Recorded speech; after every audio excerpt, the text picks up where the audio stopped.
간혹 3시간 교재 들으려고 앉아있으면 힘든 걸 느낄 때가 있거든요. 그래서 선생님들 많이 힘드시겠다라고 생각이 듭니다.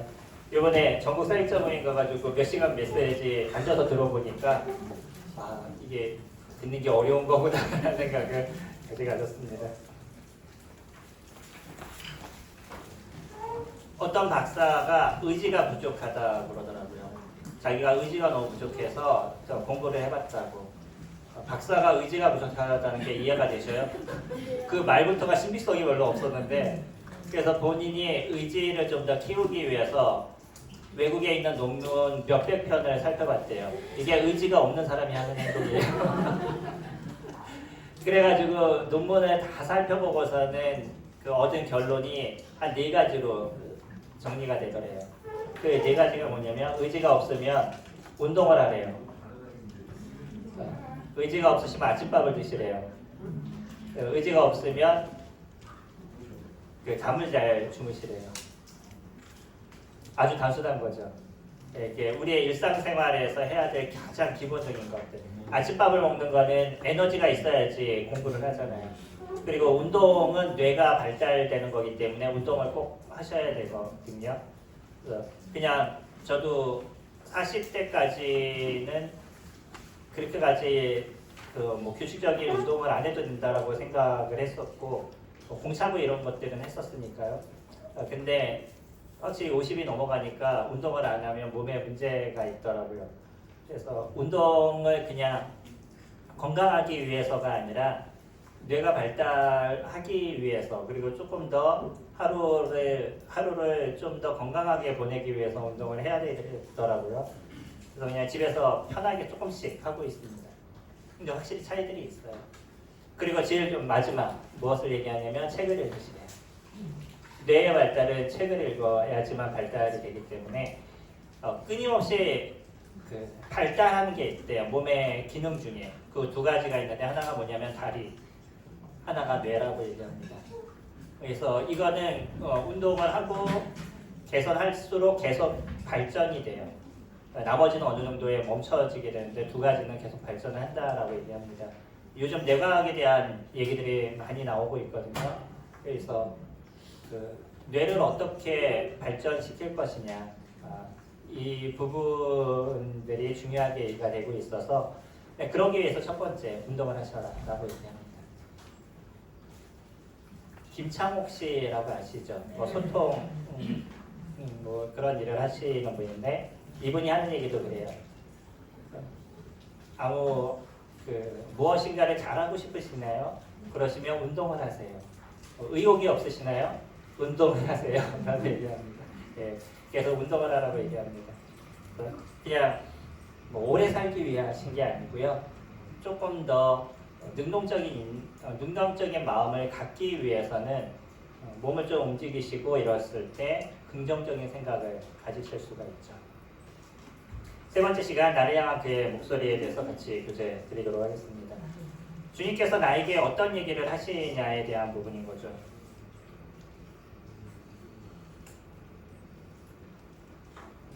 모든 제자들은 하나님의 부르심을 받았습니다. 그러니까 저희 제자라고 얘기하는 것도 저희들이 좀 더 고민을 해봐야 되겠죠. 나중에 그 부분을 같이 말씀드리겠습니다. 에베소서 1장 13절 같이 살펴봤던 것처럼 모든 믿는 자 안에는 성령님이 계셔요. 그 사람의 교육을 통해서 무엇인가 주님을 위해서 일할 수 있는 부분도 없지 않아 있겠지만, 그 안에 성령님이 계시지 않는다 그러면 일하는 데 있어서 한계가 있습니다. 근데 저희들은요, 부족한 저희들이지만 하나님께서 저희들에게 성령님을 주셨고요. 그 성령님을 통해서 주님을 섬길 수 있는 일들을 만들어 주셨던 거죠. 마태복음 28장 18절에서는 하늘과 땅에 있는 모든 권세를 예수님이 받으셨다라고 얘기해요. 그리고 그것을 우리에게 사용할 수 있도록 또 주님께서 도와주신다라고 얘기를 하죠. 저희들이 외웠던 것, 사도행전 1장 8절, 오직 성령이 너희에게 임하시면 너희가 권능을 받고, 저희들이 권능을 받는다라고 얘기하시죠. 성령님이 저희에게 있는 동안에 모든 크리스찬들이 주님을 섬길 수 있는 능력이 있어요. 그것을 내가 개발하느냐 개발하지 못하느냐에 대한 부분인 거지, 모든 사람들은 그 권능을 저희들이 받았습니다. 그럼 내가 갖고 있는 권능이 어떤 건지를 찾아보고 살펴볼 수 있는 것들이 필요하죠. 그거를 이제 다른 쪽으로 얘기한다 그러면 아마 은사에 대한 부분들을 이야기하실 겁니다. 에베소서 4장 말씀 잠깐 볼까요?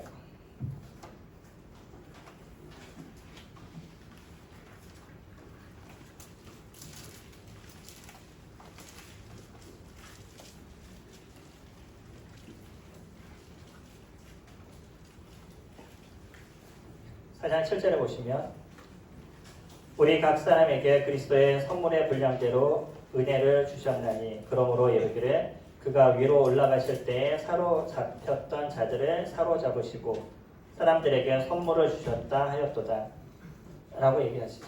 이거는 개선 장군들이 하고 있는 행동을 예수 그리스도로 빗대어서 비유로 얘기해주고 있는 거예요. 로마인 중에 외부에 나가가지고 전쟁에서 5,000명 이상의 승리를 이루면 개선식을 할 수 있는 권한이 주어진다라고 얘기합니다. 그러면 5,000명의 적군을 물리치고 나서 그 원로원에게 전달을 해요. 이런 어떤 그 성과가 있었습니다라고 얘기하면 원로원들이 그 얘기를 듣고 개선식을 할 건지 안 할 건지에 대해서 결정을 내리고 이야기를 해줘요.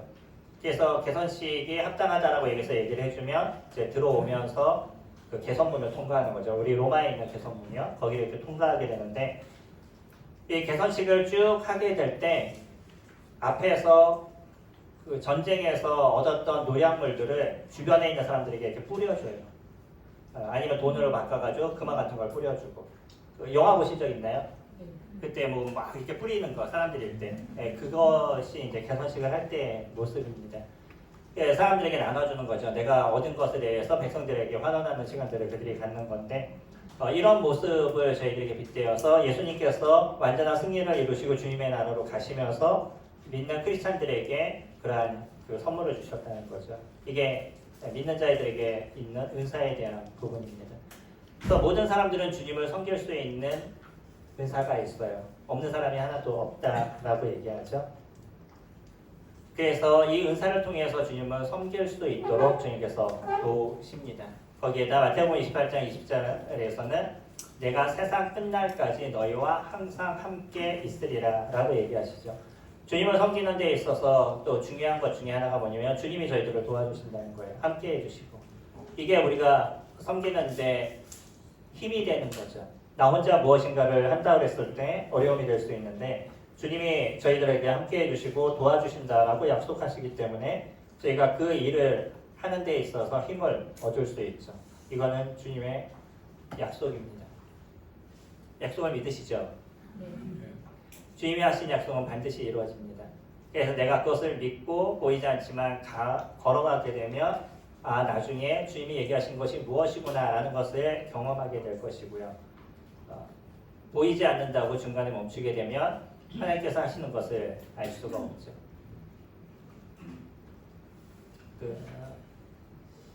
연예인 중에 한 분이 연예인 지망생들을 모아놓고 그런 얘기를 하더라고요.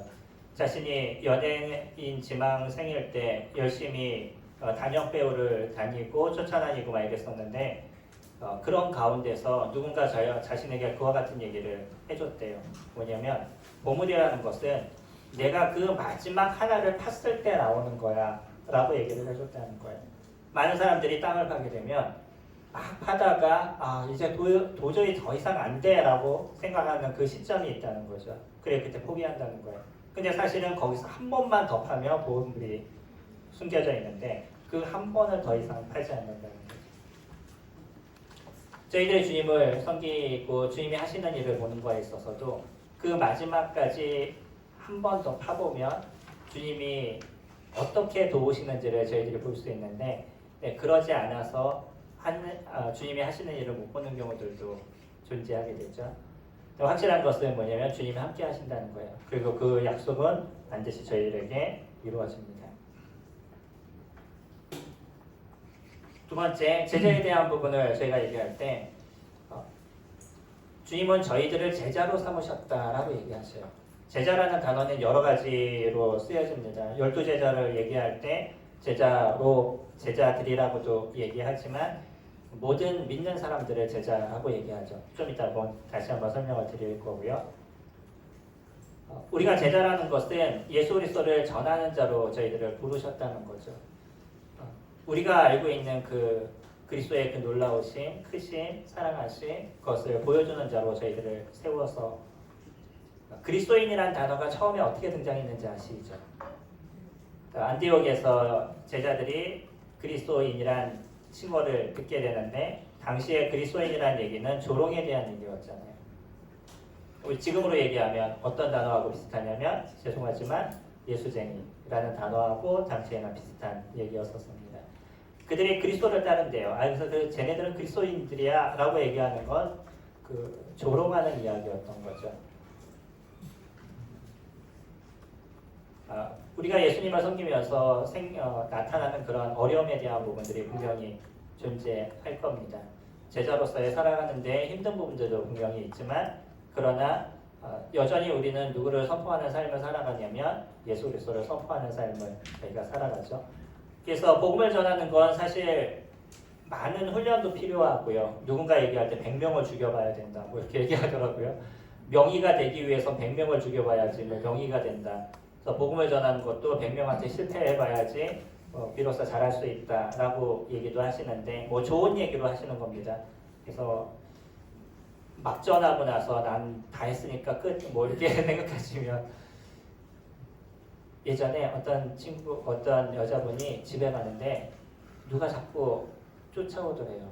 남자가 이렇게 쫓아와가지고 무서워서 조금 더 빨리 갔더니 뒤에서 더 빨리 오는 거예요. 막 더 달려가가지고 집에 가서 요령을 딱 눌렀는데 그때 그 사람이 와서 목을 딱 잡았어요.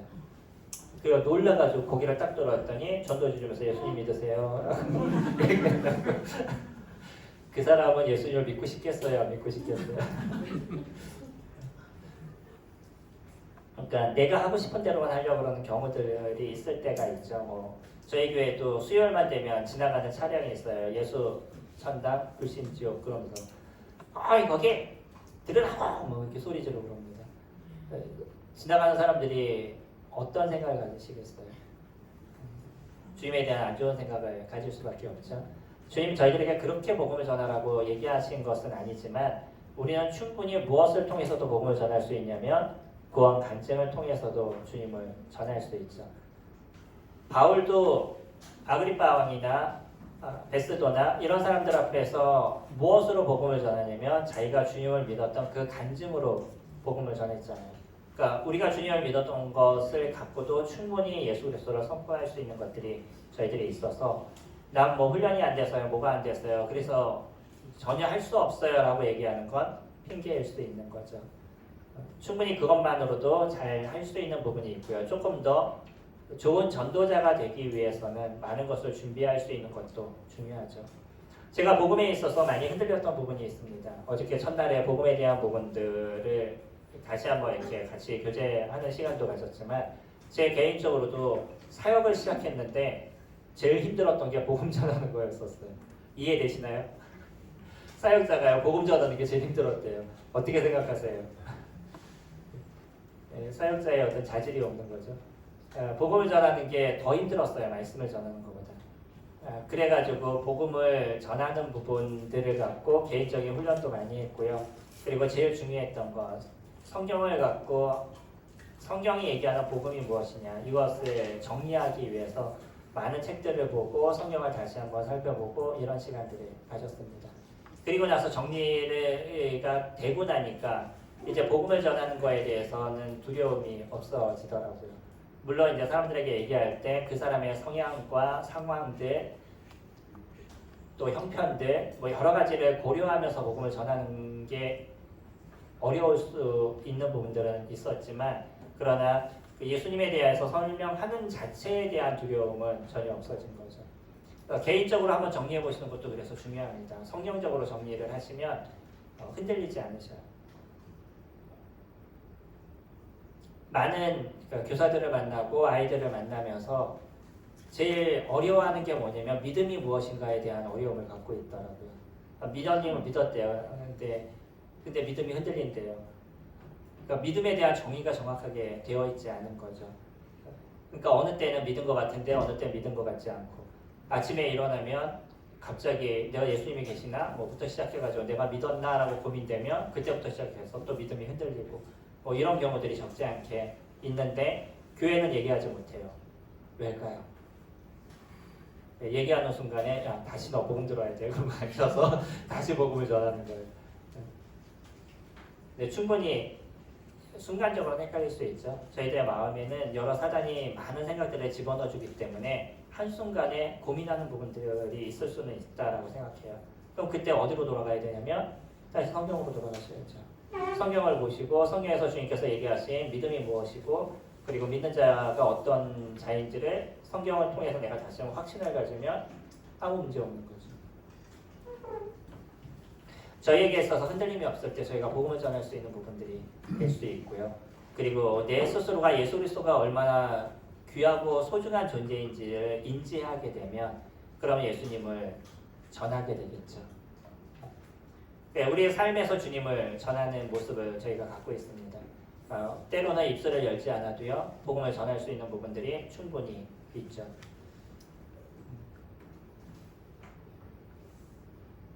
제가 사역을 하기 전에 잠깐 그 가게를 하나 이렇게 했었었는데 한 친구가 그런 얘기 하더라고요. 그때는 이제 저희 매형 일과 제 사업을 같이 이렇게 하고 있었어요. 서점을 하고 있었었는데 그 서점에서는 부장의 직급을 달고 일을 했고 그 옆에 가게를 제가 같이 나중에 하게 됐었었는데 가게를 오픈하기 위해서 준비하는 쪽이었었어요. 네, 서점에서 일하던 아르바이트생이 부장님 제가 공무원 시험 준비를 하는데 공무원 시험 끝나고 나면 다시 알바할 수 있도록 도와주겠어요? 라고 얘기하더라고요. 기다려 주실 수 있어요? 그러더라고요. 그래 기다려 줄게 라고 얘기했어요. 그리고 그 서점 일이 이제 정리가 되고 제가 가게가 오픈해서 오픈 쪽 저희 일을 하고 있는데 한 달인가 두 달인가 지나가지고 그 친구가 왔더라고요. 시험에서 떨어지니까 왔겠죠. 안 떨어지면 않았는데 그래서 왔길래 사실 그때 당시 저희가 장사가 그렇게 잘 되는 게 아니었기 때문에 알바생이 없어도 상관은 없었어요. 제가 조금만 힘들면 되니까. 근데 약속한 게 있어서 와서 일하라고 얘기를 했죠. 근데 그 친구가 얘기한 게 있었어요. 제가 다시 와서 알바를 할 수 있도록 도와주시면 교회를 나가겠습니다. 본인이 얘기하더라고요. 제가 얘기한 게 아니에요. 그래서 알았다고. 그래서 이제 와서 다시 일을 시작했는데 한 달 정도 그 몇 개월 뒤에 온 거죠. 몇 개월 뒤에 오고 일하기 시작해서 한 달인가 지났는데 자기가 좀 의아했나 봐요. 물어보더라고요. 부장님 왜 교회 가자는 얘기 안 해요? 제가 얘기 한마디도 안 했거든요. 갈 거야? 그래서 가겠대요. 그래서 그날이 금요일이라 가지고 저는 갈 수 없는 상황이었고요. 일을 하다 보니까. 예, 그래서 그날 바로 교회로 보냈어요. 예, 지금까지 교회 잘 섬기고 있습니다. 때로는 저희들이 어떤 말을 하지 않아도요. 그 사람의 말에 신빙성을 갖고 있고 저 사람이 크리스찬의 모습인 거야 라고 생각하게 되면 그들의 마음 가운데 저 사람이 믿는 주님 나도 한번 믿어볼까 라는 생각을 갖게 되는 거죠. 그러니까 우리는 우리의 삶을 통해서 얼마든지 주님을 전할 수 있고 내가 조금 손해를 보는다 할지라도 그 영혼을 위해서 참아줄 수 있는 부분들이 있으면 여기에서 건질 수 있는 그런 영혼들이 많이 있죠. 그리고 더 많은 복음 전파를 위해서 당연히 저희들은 연구하고 살피는 시간들을 가져야 될 겁니다. 또 더 많은 기도가 필요하죠. 복음에 관련된 책이 집에 몇 권은 있으셔야 돼요. 여러 사람들이 전했던 거에 대해서 같이 보시고 거기서 도움을 얻으실 수 있으면 내가 복음을 전하는 데 있어서 어려움이 되지 않겠죠. 저희 교회 자매님이 그 밑에 층에 헬스장을 다녔어요. 저희 교회 밑에 층에 헬스장이 있었었는데 그 헬스장을 다녔는데 헬스를 도와주는 트레이너가 구원파 사람이에요. 근데 이 사람하고 얘기를 시작했는데 둘이 말이 맞은 거예요. 그래서 공원에 앉아서 둘이서 논쟁을 했어요. 복음에 대해서 한참 논쟁을 했는데 이 구원파 사람이 도대체 어떻게 여자분이 이 정도의 지식을 갖고 있나 싶어서 그 교회를 한번 가보겠다고 저에게로 왔더라고요. 그러니까 그 자매님도 복음에 대한 열정이 있다 보니까 성경을 많이 보고 어떻게 복음을 전할까 연구하고 그러다 보니까 주변에 사람들이 붙었던 거죠. 그분에 대한 얘기가 조금 길어서 그거는 나중에 기회가 되면 말씀을 드리겠고요. 나중에 우리 교회에 딱 들어왔는데 딱 앉아서 있었던 태도가 이거였어요. 왠가론가 그랬더니 그 교회가 10,000명이래요. 10,000명이 교회에서 우리 교회 몇십 명 앉아있는 걸 봤어요. 일마다 우습겠어요. 자기 입장에서. 네, 갈 때는 공손하게가 갔어요. 그분이 갖고 있는 생각 다 깨놨거든요. 완전하게. 근데 나중에 한 얘기가 목사님 그러면 내일 올 텐데 저희 교회 복음 한번 들어보고 얘기해 줄 수 있겠냐고 얘기하더라고요. 싫다거나 시간 없어서 안 된다고. 내일 오면 좀 내가 들어보고 얘기해 주겠다 해서 월요일 날 다시 와서 또 화요일까지 왔었나 계속 얘기한 적이 있었습니다. 네, 세 번째, 저희들은 침례를 주는 일들을 이뤄가죠. 물론 침례는 교회가 줍니다. 그러나 얘기하는 건 뭐냐면 침례는 순종인 것을 저희가 알려주는 거죠. 구원은 예수 그리스도를 영접하는 것으로 끝난 게 아니잖아요. 이거는 순종의 시작인 거죠. 순종이 이루어져 나가는 건데 그 첫 번째 순종이 무엇이냐면 침례인 거죠. 이 침례를 통해서 아버지 하나님과 있는 성도님들과 또 내 주변에 있는 내가 아는 지인들에게 자신의 믿음이 무엇인지에 대해서 고백하는 시간인 거잖아요. 물론 군에 가면 초코파이 때문에 다 침례를 받더라고요. 그리고 나서 절에 가요. 절에 또 무엇을 준다고 절로 가고. 그래서 그런 침례를 얘기하는 게 아니라 우리가 진짜 예수 그리스도를 믿게 됐을 때 하나님 앞에서 순전하게 자신의 믿음을 고백할 수 있는 이런 침례가 중요하죠. 그리고 그 사람이 믿음 안에서 살아갈 수 있도록 도와주는 것들. 구원으로 끝나는 게 아니라는 것. 믿음 안에서 살아가야 되는 것을 얘기해서 교회 가운데 잘 연결될 수 있도록. 물론 그것이 꼭 우리 교회는 아니다라고도 전 개인적으로 생각합니다. 그래서 저희는 제가 복음을 전하고 외적으로 보내드리는 분들이 되게 많아요. 좀 도와주세요 그러고 보내주는 분들이 있더라고요. 그래서 복음 전해서 이렇게 보내드려요. 그쪽 교회로. 어떻게 됐든 중요한 건 저희는 복음을 전하는 역할인 거고 또 나에게 주어진 역할을 하는 게 그것이 중요하다고 저는 개인적으로 생각해서 중요한 거는 계속 교회 가운데 교회에 잘 적응할 수 있도록 그렇게 해주는 것, 그게 저희가 해야 될 일인 거죠. 이제 부산에 있는 분하고도 지금 계속 교제하는 부분이 있는데 그래서 부산에 있는 교회로 이렇게 연결을 시켜줬었어요. 근데 아무래도 분위기가 우리 교회 인턴 예배를 드리다가 그쪽 교회로 가니까 조금 다르다고 느끼나 봐요. 분위기는 다르죠. 교회마다 조금씩 다르니까 그러니까 적응하는 조금 어려움이 있다라고 얘기하는데 계속적으로 제가 할 수 있는 것 어쨌든 그 교회가 잘 적응하도록 계속 도와주는 역할을 하고 있습니다.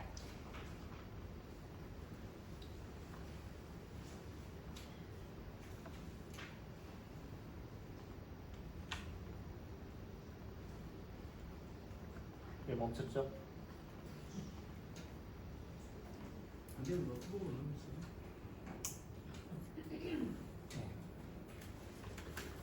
네, 저희가 배운 것을 가르쳐야 되죠. 이거는 교회 내가 개인적으로 할 수 있는 일이기도 할 거고요. 중요한 건 교회가 해야 되는 부분이기도 하겠죠.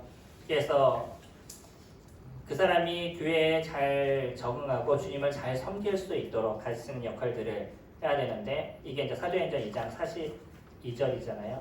같이 찾아볼까요?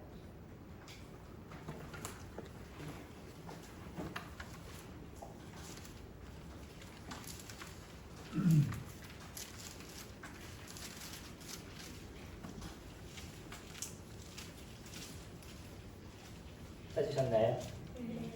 그들이 사도의 가르침을 받아 서로 교제하고 떡을 떼며 오로지 기도하기를 힘쓰니라. 교회가 형성되고 나서 바로 이어졌던 게 이 일이었습니다. 사도의 가르침을 받는 것, 서로 교제하는 것, 떡을 떼는 것, 기도하는 것들. 그리고 그 밑에 보면 이것을 통해서 많은 사람들이 주님 앞에 돌아오는 역사들이 그들에게 이루어지게 되죠. 교회는 이와 같은 역할들을 잘 감당하는 게 교회인 거죠. 그리고 개인적으로 우리의 신앙이 잘 이루어진다라고 얘기하면 이 5가지가 잘 만들어져 가는 거죠. 여기서 4가지지만 여기서 복음까지 얘기하면 5가지죠. 보통 이제 어떤 형님이 얘기하더라고요. 오지 손가락을 갖고 얘기하더라고요. 말씀을 잘 봐야 되고 그 다음에 주님 앞에 예배하는 주의 성찬이 이루어지고 기도하고 교제하고 복음을 전하고 이 5가지가 골고루 잘 이루어지면 우리의 신앙이 잘 성장한다. 가장 기본적인 거잖아요. 근데 사실 이 기본이 잘 안 되는 거죠. 그러니까 이 기본을 저희들에게 잘 만들어지면 우리가 믿음의 생활에 흔들림이 없는 인생 모습이 되어져 가죠. 그래서 그 사람이 믿음의 삶을 잘 살아가도록 교회 안에 잘 적응할 수 있도록 도와주고 주님을 바라보는 삶이 될 수 있도록 가르쳐주는 것들. 그리고 배운 것으로 끝나는 것이 아니라 배운 것을 따라서 순종할 수 있도록 도와주는 일들을 저희가 같이 이루어 가야 되죠. 교회는 아주 단순한 활동을 합니다. 사실은요. 이 5가지 활동인 거예요. 근데 이 5가지 활동을 어떻게 하느냐, 어떤 걸로 만들어가느냐가 교회마다 다른 모습이 되어져 가는 거고요. 그것을 이 특성에 맞게, 교회의 특성에 맞게 잘 만들어갈 때 교회가 잘 성장하는 부분들이 되어져 가겠죠.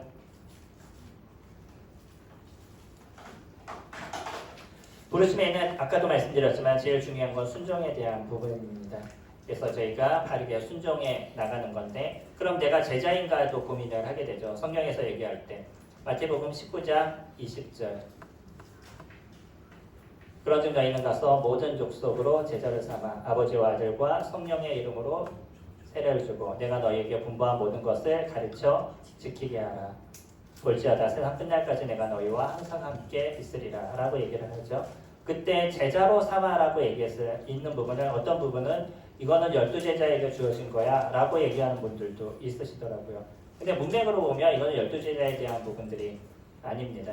물론 문맥적으로 보면 제자라는 표현이 12제자를 지칭할 때 제자라고 얘기하기도 하고요. 특히 근데 이럴 때는 사도라는 표현을 많이 쓰기도 합니다. 근데 사도도 다 12제자를 지칭하는 게 아니죠. 사도의 은사를 갖고 있는 사람들이 있었어서 문맥을 보면 어떨 때는 12제자를 얘기할 때도 있고 그러지 않고 믿는 사람들을 제자라고 얘기할 때가 있는데 특히 사도행전 11장 23절을 살펴보게 되면 거기에서 믿는 성도들을 얘기할 때 제자라고 표현해주고 있어요. 그러니까 저희들이 모두 제자인 거죠. 그래서 제자로서 저희들은 주님을 선포하는 삶을 살아가야 되는 거죠.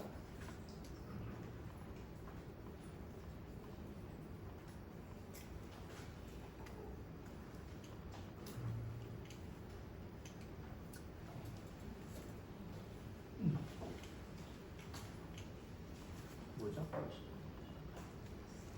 뭔가 문제가 있나 봐요. 앞으로 안 돌아가네요. 됐네.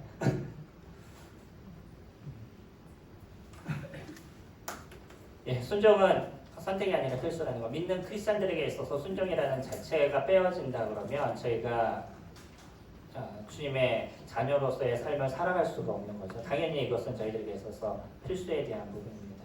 그래서 믿음은 무엇을 포함하고 있냐면 순종을 포함하고 있죠. 로마서 말씀도 한번 찾아볼게요. 로마서 16장 26절입니다.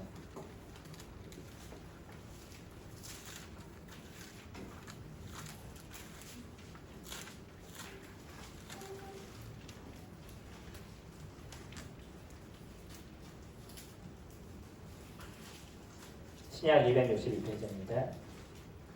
이제는 나타나신 바 되었으며 영원하신 하나님의 명을 따라 선지자들의 글로 말미암아 모든 민족이 믿어 순종하게 하시려고 알게 하신 바 그 신비의 계시를 따라 된 것이니 이 복음으로 너희를 능히 경고하게 하시오. 여기 보면 모든 민족이 믿어 무엇하게 한다고요? 순종하게 하시려고 라고 얘기해요. 믿음은 그래서 순종이 같이 동반되게 되어져 있다라고 얘기합니다.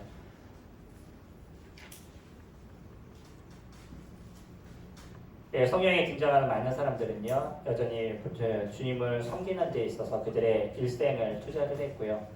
뿐만 아니라 기독교의 많은 사람들이 예수 그리스도를 섬기는 데 그들의 인생을 투자했습니다. 얼마나 많은 사람들이 순교를 당했는지 저희들이 알잖아요.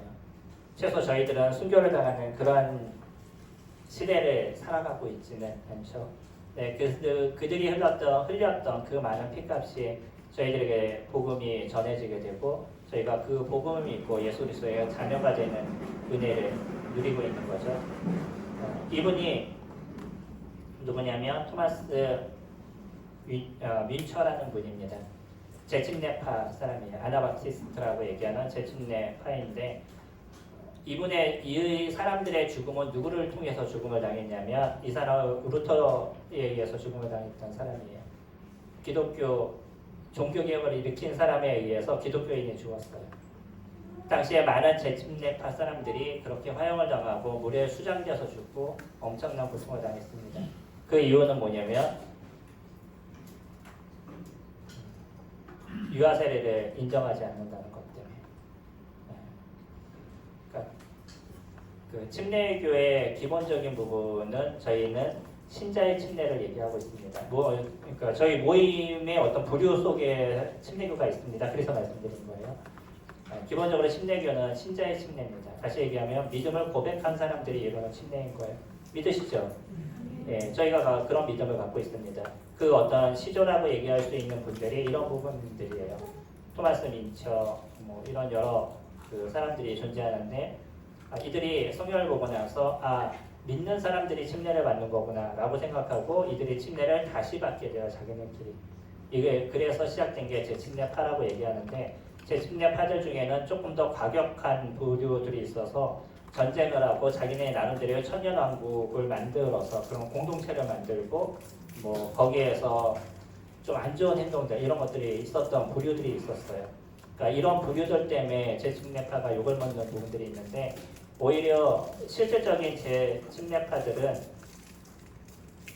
그 폭력을 쓰지 않고 민주적으로 행동하고 그리고 그 믿음 안에서 살아가고 이런 아름다운 모습들을 가지고 있었습니다. 나중에 이 화폐 동독 화폐예요. 오마크 화폐인데 거기에 그 토마스 민처의 얼굴이 있습니다. 신기하죠? 공산주의가 기독교로 시작이 된 거잖아요. 성경을 보고 시작했잖아요. 그래가지고 거기 이분의 얼굴이 올라 있더라고요. 조금이어서도 마음이 좀 착잡했었었는데 그러니까 이러한 분들의 피 흘림. 근데 이때 당시 이분들의 나이가 몇 살인지 아시나요? 26, 27 이런 때였었어요. 그때 그 예수 그리스도에 대한 그 믿음 하나로 자기의 목숨들을 걸었던 분들입니다. 그런 이분들의 어떤 피 흘림과 이분들의 믿음의 그 행동들이 지금 저희들에게 귀한 유산으로 남아져 있는 거죠.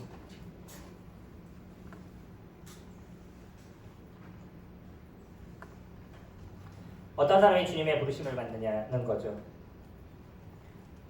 어떠면요, 우리가 부르심이라고 지금까지 얘기를 하다 보니까 부르심이 어떤 특별한 걸로 저희가 생각되지만 사실 나에게 주님이 어느 순간에 너 이렇게 해 라는 부르심에 대한 부분들은 저희가 고민해야 될 부분인 거예요. 중요한 거는 저희는 이미 주님의 부르심을 받았습니다. 주님께서 저희들을 쓰기를 원하시고요. 여기 계신 성도님들 모두를 주님이 쓰기를 원하신다는 거예요. 이미 성경을 통해서 우리를 부르시겠다라고 얘기하고 우리를 사용하시겠다라고 주님께서 얘기하시는 거죠. 그래서 언제까지 주님 부르실 때까지는 가만히 있겠어라고 얘기하는 게 아니라 오늘 내가 어떤 그 행동을 이룰 것이냐, 어떻게 주님을 위해서 살아갈 일을 만들 것이냐, 이게 이제 저희들에서 중요한 부분인 거잖아요. 그러니까 시간을 저희가 좀 허비하지 않을 수 있으면 좋겠고요. 여전히 오늘 나를 통해서 주님께서 하실 그 일을 저희들이 기억하고 그것을 만들어갈 수 있는 부분들이 필요하죠. 그래서 나이가 갖고 있는 은사를 아는 것도 중요하다라고 얘기하잖아요. 그래서 은사대로 섬겨야 된다는 얘기도 많이 이렇게 들었었는데 전 개인적으로요, 주어진 일들을 그냥 열심히 하다 보면 은사를 안다라고 생각합니다. 나에게 주어진 일들을 하다 보면 내 은사가 무엇인지가 나중에 발견되게 되는데 아무것도 안 하고 가만히 있어요. 그래서 은사를 알기 원해요. 알 수 있을까요? 그러지 않으면 무엇을 하냐면 은사 테스트기 갖고선 테스트 하더라고요. 은사 테스트기가 어떻게 나온 건지 아세요? MBTI 같은 겁니다. 그거는. 제가 심리를 했던 사람이잖아요. 그래서 그거를 만든 사람들이 심리학적으로 만들어 놓은 거예요. 그래서 MBTI하고 거의 비슷하게 나와요. 하시다 보면. 그러니까 우리가 갖고 있는 재능이나 내가 지금 갖고 있는 생각이나 결국 이런 걸 통해서 우리는 섬기게 되어져 있는 거죠. 그러니까 나에게 지금 주어진 일들, 그 일을 열심히 해나가다 보면 주님께서 나에게 더 많은 것들을 맡기시는 걸 저희들이 보게 될 겁니다. 은사하고 재능은 분명히 다르지만 그러나 너무 이것을 구분하려고 노력하지 않으셨으면 좋겠습니다. 내 은사를 주님께서 쓰시고요. 내 재능을 주님께서 사용하셔요. 그리고 또 중요한 거 섬김이 기쁨이 되셔야 되는 거죠. 그 어떤 일을 하시는데 죽어도 싫은데 하는 경우 있으셔요? 별 수 없이 그 허영재님이 하라고 그러니까 죽기도 싫은데 진짜 하기 싫은데 별 수 없이 움직일 때도 없지 않아 있겠죠. 근데 저는 그것도 아름답다고 생각합니다. 그러한 시간들을 통해서 또 더 좋은 걸 주님께서 만들어 가신다는 거예요. 제가 주님을 배우면서 알았던 그 한 가지가 뭐냐면 위에 있는 분들의 얘기를 잘 따르는 것도 중요하다라고 생각이 됐었어요. 그러나 물론 그게 성경적이냐는 잘 찾아봐야 될 부분이 있죠. 저희가 아이가 3명입니다. 근데 당시에 저희 교회는 장로형제님이 없었는데 연세 드신 형제님 중에 한 분이 주님이 주실 대로 나는 거라고 얘기하시더라고요. 그래서 그런 줄 알았어요, 어릴 때. 그래가지고 저희 첫째를 낳을 때 아이가 탯줄을 이렇게 감아가지고 별 수 없이 제왕절개를 하게 됐던 거예요. 근데 둘째가 생겼어요. 2년 뒤에. 지금은 그게 그렇게 크게 어렵지 않을 수 있지만 저희 때만 해도 그건 조금 어려운 수술이었습니다. 3년은 지나야 돼요. 제왕절개하고 그 다음에 아이를 낳으려면 최소 3년은 지나야 돼요. 2년 뒤에 아이가 생겨서 2년째 이제 출산하게 돼서 거기 의사가 고민은 하지만 그래도 크리스찬이라서 그래도 나셔야죠라고 얘기하더라고요. 낳았어요. 근데 아무 생각도 안 했는데 나중에 또 2년 뒤에 셋째가 생긴 거예요. 이건 진짜 중요한 수술이고 그 병원에서도 처음 있는 셋째 수술이더라고요. 큰 병원도 안 갔어요. 겁도 없죠. 그냥 작은 병원에서 저희가 났었는데 그나마 그 아이를 받아주는 의사가 크리스찬이라서 기도하시고 이러면서 일을 이제 좀 이렇게 처리해 주셔서 저희 자매가 아이를 낳으러 갈 때 저희 자매는 평온한데 거기에는 비상이 걸려 있더래요. 그 마취하시는 분도 걱정하지 마세요. 제가 끝날 때까지 있을 겁니다. 하고 얘기해 주시고 모든 사람들이 다 대기하고 있었대요. 저희는 몰랐죠. 왜 그랬는지. 알고 봤더니 이게 상당히 위험한 상태였던 거예요. 그러니까 셋째를 낳고 나니까 그 의사가 바로 더 이상 안 됩니다라고 막아주시더라고요. 그 다음에 진짜 큰일 난대요. 그러니까 이런 부분에 있어서는 정확하지 않은 걸 저희가 다른 사람한테 얘기하는 건 좀 조심스러운 거죠. 그러니까 우리 후손들에게 얘기할 때 그냥 내가 생각나는 대로 무조건 이렇게 해야 돼 라고 얘기하는 건 어려울 수 있어요. 그러면 그 사람들은 그걸로 인해서 힘든 부분들이 될 수 있겠죠. 다만 뭐냐면 저희 입장에서 그래도 그게 옳아라고 생각하고 행동했던 걸 주님께서 은혜를 베푸셨다라고 생각해요. 저희가 갖고 있는 저희의 셋째는 그 손녀 같은 느낌이에요. 그 아이가 지금 27인데 거의 하는 행동은 초등학교 아이 같은. 그 셋째가 없었으면 어땠을까라는 생각을 가질 정도로 저희 셋째가 많은 그 위로와 힘을 주고 있습니다. 저희 자매하고 처음에 만났었을 때 저희 자매는 셋을 낳아야 된다라고 얘기하고 저는 안 낳자라고 얘기했었어요. 저는 아이를 낳지 않고 그냥 입양해서 키웠으면 좋겠다라는 생각을 갖고 있었어서 그래서 낳지 말자고 그랬다가 나중에 그럼 하나만 낳자 그랬더니 안 된대요. 그래서 결국은 둘로 합의를 봤는데 본인이 이겼어요. 결국은 셋을 낳습니다. 네, 그 셋이 저에게 주시는 주님의 은혜인 거예요. 둘만 있었으면 어우 남자도 어떠시겠어요? 상막했죠.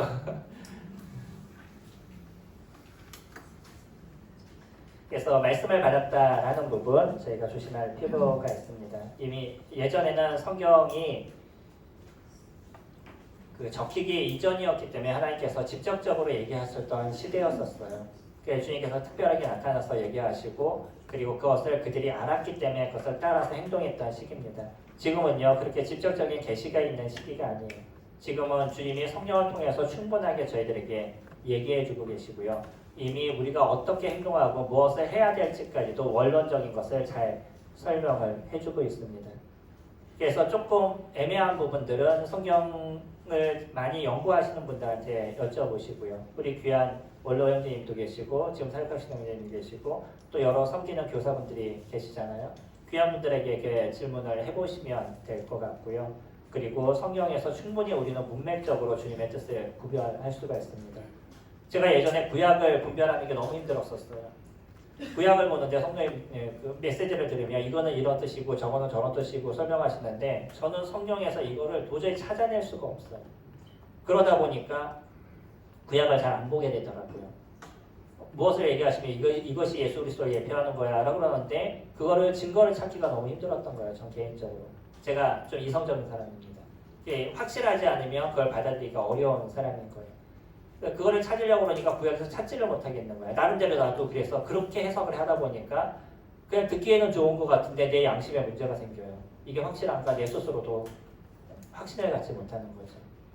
네, 성경을 문맥적으로 보는 것이 무엇인지를 정확하게 알고 났더니 구약을 보는 게 너무 쉬워졌어요. 그냥 있는 그대로만 보시면 됩니다. 문맥으로만 저희가 성경을 보시면 충분해요. 뭐 빨간색은 예수 그리스도의 피고, 뭐 파란색은 하나님이고, 뭐 물은 뭐 성령이고, 우리가 그렇게 다 얘기할 수 있는 게 아니에요. 그 근거가 있어야 되는 거죠. 그래서 확실한 근거를 갖고 성경을 봐야 되는데 문맥 안에서 충분히 우리는 주님의 뜻을 분별할 수 있습니다. 그때 당시 사람에게 그 책을 준 거잖아요. 그 책을 읽어보고 그 사람들이 그것을 이해한 거죠. 우리들도 충분히 그때의 문화와 역사를 저희들이 안다 그러면 문화와 역사는 중요하죠.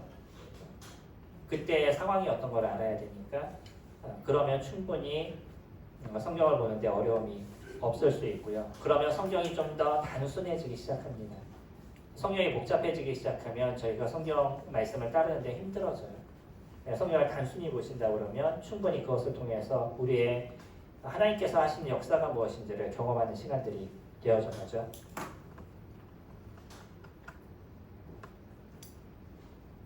예전에 저희 교회에 오셨던 어떤 그 성도님들이 지금은 안 계시는데 항상 그 얘기를 입에다 하셨어요. 주님이 이렇게 말씀하셨어요. 주님이 이렇게 말씀하셨어요. 난 너무 신기하더라고. 주님이 저에게 안 얘기하시는데. 근데 꿈에서 얘기할 때는 전 꿈을 하루에도 자고 일어나면 12개도 더 꾸거든요. 그럼 그 중에 주님이 얘기하신 건 무엇인가 고민하게 되죠. 근데 나중에 얘기를 듣는데 그 얘기에 심성을 못 느낀 것 중에 하나가 주님이 차를 사게 하셔서 차를 사셨대요. 주님 저한테는 차를 사라는 얘기는 안 하시던데. 걔 차를 샀대는데 그럼 차를 사서 뭐 하나 봤더니 그냥 개인이 타고 다니시더라고요.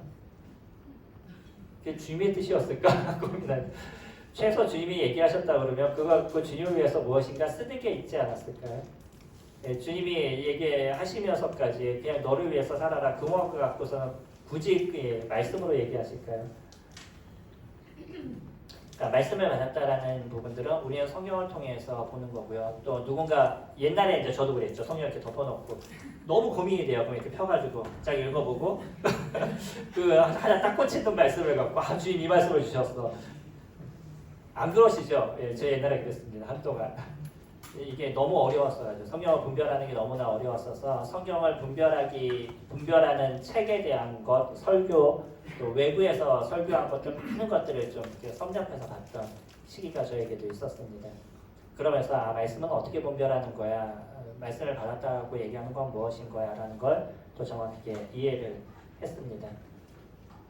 문맥 안에 성경을 보시기 바랍니다. 원리를 저희들이 갖는 거고요. 어느 날 갑자기 우리에게 그냥 딱 말씀이 이렇게 툭 튀어나와서 보이는 것 그런 얘기 하시더라고요. 그 성경 중에 한 장을 보는데 하나가 이렇게 툭 튀어나와서 보인다. 주님 주신 거라고. 내가 지금 심리적으로요. 그걸 갈망하기 때문에 그게 보이는 거예요. 심리학자가 얘기할 땐 그렇게 생각합니다. 내가 지금 원하니까 그게 보이는 거예요. 난 지금 산에 가고 싶어요. 그랬더니 이사가 산에 들이는 게 보이는 거죠. 그러면 주님이 산에 가라고 하는 게 맞구나. 산에 가요. 이렇게 성경을 보시면 큰일 나는 거죠. 예, 원리를 보시기 바랍니다.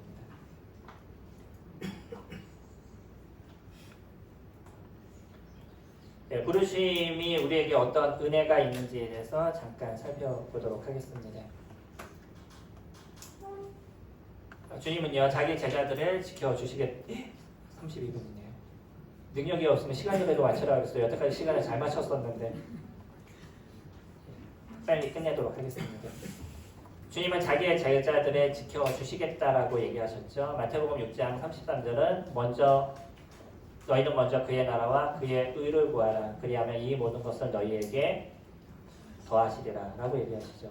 주님의 나라를 구하면 주님께 그 나라를 위해서 살아가면 그들에게 필요한 걸 채우시겠다라고 얘기하셔요. 그 위의 말씀을 쭉 보면 염려에 대한 얘기잖아요. 계속 염려를 하는 사람들의 얘기를 적어주고 계시는데 너희가 염려해서 될 게 아니야. 그의 나를 위해서 살아봐. 그 필요를 주님께서 채우실 거야 라고 얘기하시죠.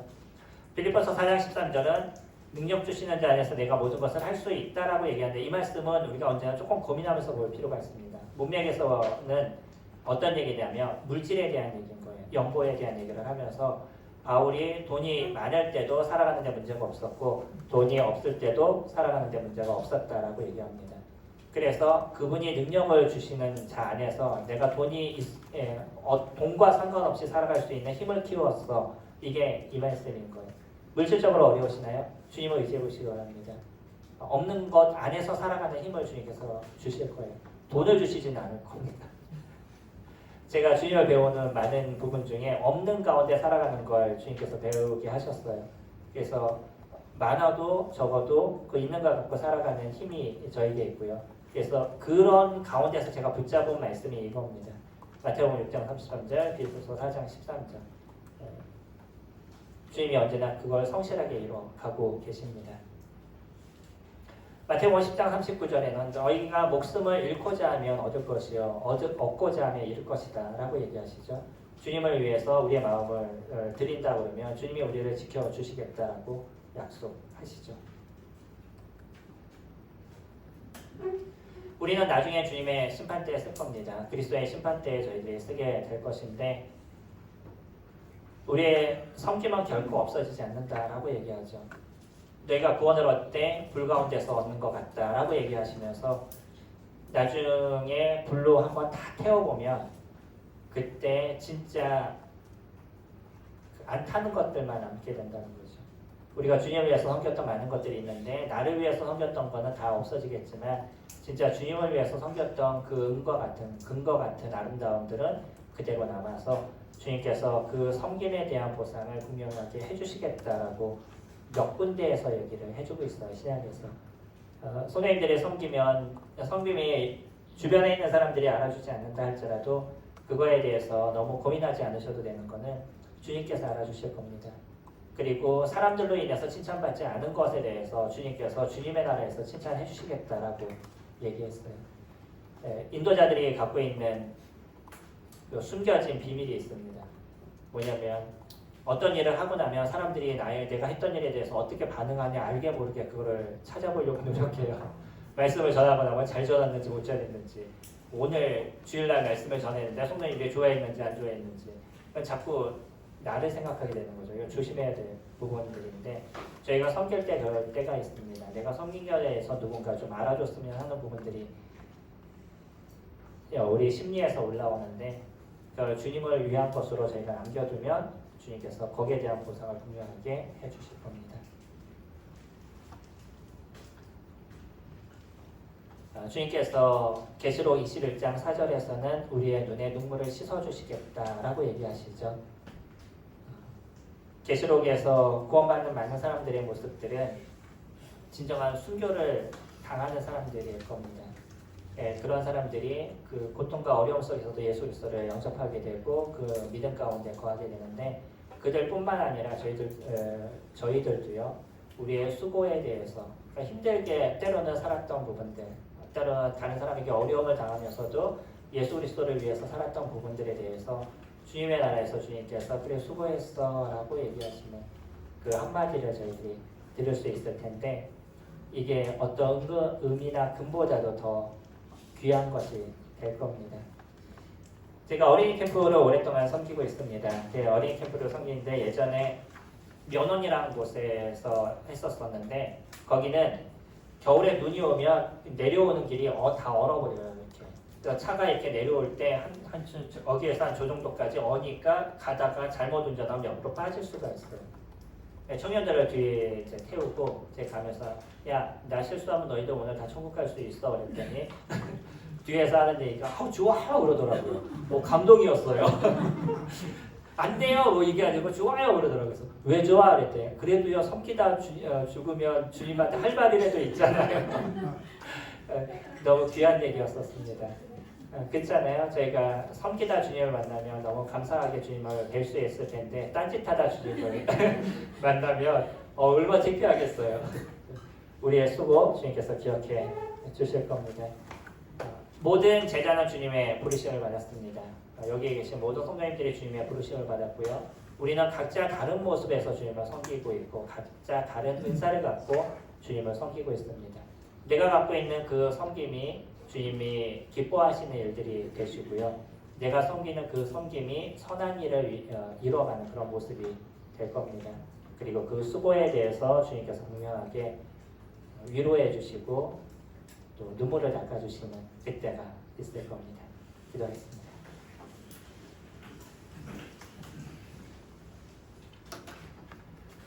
존귀하신 아버지 하나님 감사를 드립니다. 저희들을 불러주시고 예수 그리스도를 위해 살아가도록 도우심에 감사를 드립니다.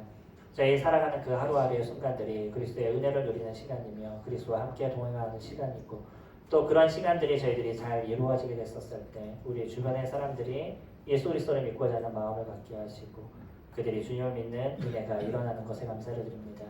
그냥 저희는 작은 발걸음을 한 걸음 뛰었을 뿐인데 그 한 걸음 통해서 하나님께서 역사를 이루시고 주님의 열매를 맺게 하시는 것에 감사를 드립니다. 우리 귀한 인천 부평교회 성도님들을 주님께서 도우시고 그런 수고의 발걸음을 주님께서 은혜로 채워주시기를 간구로 드립니다. 그 오늘도 한 걸음의 그 발걸음을 뛰어가는 우리 성도님들이 될 수 있도록 이끌어 주시기 바랍니다. 이 시간에 함께 하신 주님 앞에 감사를 드립니다. 예수님의 이름으로 기도드렸습니다. 수고하셨습니다.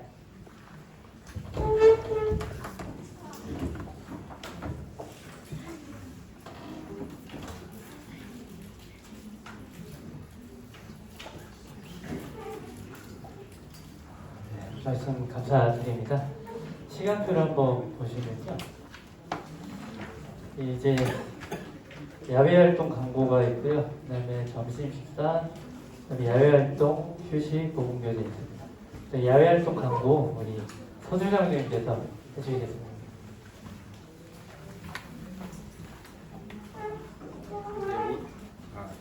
오전에 말씀 들으시냐고 고생이 많으십니다. 이제 점심 식사를 하시고 이제 야외 활동이 있겠습니다. 그래도 피곤하신 분들도 계시잖아요, 그렇죠? 좀 휴식이 필요하신 분들은 이렇게 방에 가셔서 좀 쉬셔도 되고요. 야외 활동은 일단 세 가지를 좀 준비를 해봤습니다. 등산이 있는데요. 등산은 여기 가까운데 깨꼬리봉이라고 있어요. 깨꼬리봉. 그래서 한강봉까지 해서 왕복 3km 정도 된다고 합니다. 그렇게 뭐 험하고 그런 길은 아니라고 하니까요. 김명훈 형제님께서 수고를 좀 해주실 예정입니다. 그래서 식사를 하시고 요 야외 활동을 하고자 하신 분들께서는 요 강의장으로 다시 오시면 되겠습니다. 그리고 자연휴양림이 있는데 여기 휴양림하고 수목원이 같이 있어요. 근데 휴양림은 무료로 이용을 하실 수 있고 수목원은 이제 비용이 좀 발생을 합니다. 그래서 여기는 이제 김현희 형제님께서 가신다고 하셔서 여기 모이셔서 가실 분들은 이제 김현희 형제님하고 이렇게 차편을 좀 편성을 하셔서 가시면 되겠습니다. 차로 10분 이내에 다 도착하는 거리여서요. 가깝게 있습니다. 그리고 마장호수가 또 있는데요. 여기는 이제 호수 주변을 돌다가 이제 주변 카페라든가 이런 데 들어가셔서 이제 차 한잔 하시고 오시면 되는 코스입니다. 여기는 이제 안성훈 형제님께서 좀 수고를 해주시겠습니다. 그래서 식사들을 하시고요. 1시에 이제 여기 오셔서 야외 활동하실 분들은 여기 모여서 이동을 하는 걸로 하겠습니다. 잠깐 뭐 질문 있으신가요? 양세 형제님. 출렁다리도 있으세요? 좋아요. 마장호수에서 같이 이렇게 갔다 오시면 될 것 같습니다. 아니 마장호수 없어요. 마장호수는 누가 있어요? 마장호수는 안성훈 형제님. 출렁다리도 있고 그것도 마장호수가 안성훈 형제님인데 거기를 같이 이렇게 갔다 오시는 게 좋다고 하시네요. 오늘 휴일이라 사람들이 많으려고. 네, 오늘 맞습니다. 오늘 휴일이라 좀 많긴 한데 그래도 갔다 오시는 게 좀 좋을 것 같긴 합니다. 여기서 가는 건 문제가 안 돼요. 네네네. 가까우니까요. 네. 그러면 사회자님께서 마치는 기도 해주시고 잠깐 쉬셨다가 식사하러 가시겠습니다. 한 번 더요. 아, 네네. 추첨. 추첨하는 시간 또 가질까요? 네네. 추첨 또 해보도록 하겠습니다. 예. 이번에는 5분께 좀 추첨 좀 행운을 드리도록 하겠습니다. 네, 제가 우리 강사형제님께 한번 추첨을 부탁을 드려보겠습니다. 선물을 주는 게 아니고요. 추첨의 기회를 드리겠습니다.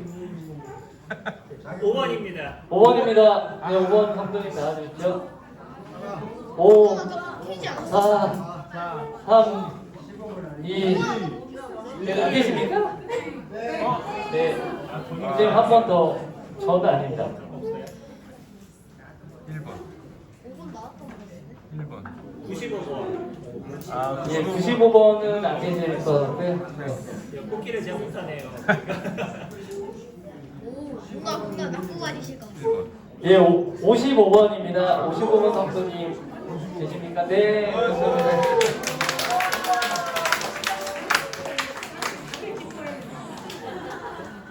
최경준자매님 축하해요. 네, 한 분 좀 뽑아주시기 바랍니다.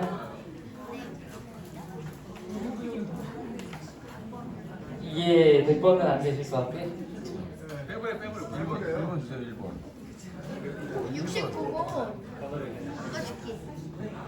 85번 계실까요? 80번까지 안 갔을 것 같아요. 제발 69. 예, 17번입니다. 17번 정도에 계십니까?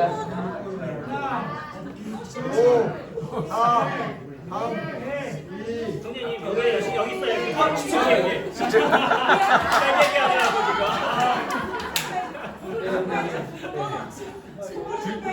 증거가 없어요. 증거를 가져오세요. 증거. 예, 제가 17번 맞습니다. 예, 예. 저희가 못 믿어서 그런 게 아니고요. 57번. 네, 57번 되십니까? 아니요. 5, 4, 3, 빼버려. 받으셨대요. 네네. 네, 죄송합니다. 수청 한번 빼겠습니다. 뺐어요. 아, 네네. 내가 나 15번.